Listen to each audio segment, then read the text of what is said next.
What I love about Google Forms is that there are multiple different types of questions that you can provide in your Google form. A lot of times when we think of Google Forms, you might think of a quiz or a survey, but based off of the different questions and media items that you can upload, you really can make this into whatever you need it to function as. So what I'm going to show you in this video are the different types of questions that you can add. Now the most basic one is you're always going to be given a multiple choice question just to start your blank document. However, if you are not interested in that, you can always click on this trash can icon and you can delete it. Now I have my title and description, and I can go ahead and add the different types of questions that I'm looking for. This is the way to add your question with the plus button. Now when you do so, it's going to ask you to write the question, but a really simple thing that you can do is, as always, click the down arrow because that means there are more options, and these are all the different types of questions that you can add. Now, when we say different types of questions, it's really noting the type of response that you're looking for. You can have a short answer response, a paragraph response, multiple choice, checkboxes, drop down, linear scales, a multiple choice grid, a checkbox grid.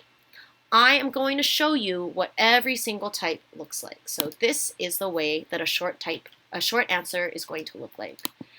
Let's go ahead and add a paragraph, which is again a short answer response. They just give you a little bit more space. I'm going to go ahead and say a multiple choice. I'm going to add, and I'm going to go ahead and add the checkbox choice. Now you can see that it's changing. We haven't added any answers or questions, and we'll get to that in a moment. But again, adding all the different options that we have so that we can sort of get a visual. So right here, this is where the learners can upload something from their drive, which I think is really awesome, and you can figure out what kind of settings you want for that. A linear scale on a scale of 1 to 5. You can even make that a different number.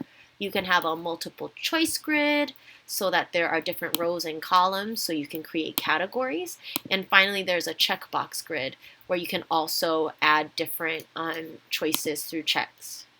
All right. So as you can see, we added all the different types. Really simply, in the question area, you can ask the question. For most of these, it is very self-explanatory.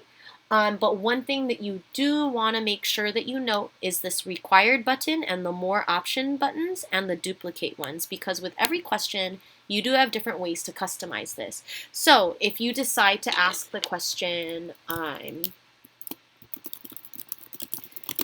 Google Forms at this time, and maybe that's something that you want someone to answer at the beginning, then you can go ahead and even organize by dragging at the top of every question, and then if I wanted to duplicate it, it would duplicate right in front of me. Now for these purposes, I might not want that, so I can delete it, and there it is, the original one that I first did. If I want to make sure that nobody can submit without having answered this question, go ahead and make it required, and when you preview it, you're going to see that it is going to have an asterisk in red next to it because it needs to be answered in order for you to successfully submit it. Let's see. For here with our linear scale, one really important thing that you probably want to know is you can always change the number with which you can go to, but you can also label what 1 means and what 10 means so that people have a good understanding of what the different numbers stand for. Because many times 1 might stand for I highly agree or I really understand it, or some people might assume that that is what 10 means. So make sure to make the labels clear for your users and participants who have access to this Google form. So as you can see, we have many different types of questions that you can add. And conveniently, as you scroll down, you can always add more and organize it by putting them in different orders, as well as making a description if you need.